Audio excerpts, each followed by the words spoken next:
Hello and welcome to another Microsoft Word tutorial. In this tutorial, we will learn how to locate the Developers tool in Microsoft Word. The Developers tool lets you create forms in Microsoft Word.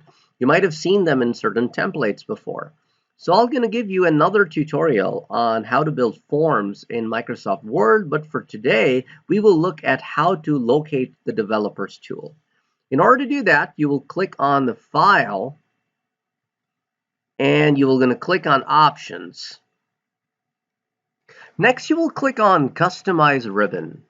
In Customize Ribbon, on the right-hand side where you see Main tabs, you will find one of them as a developer.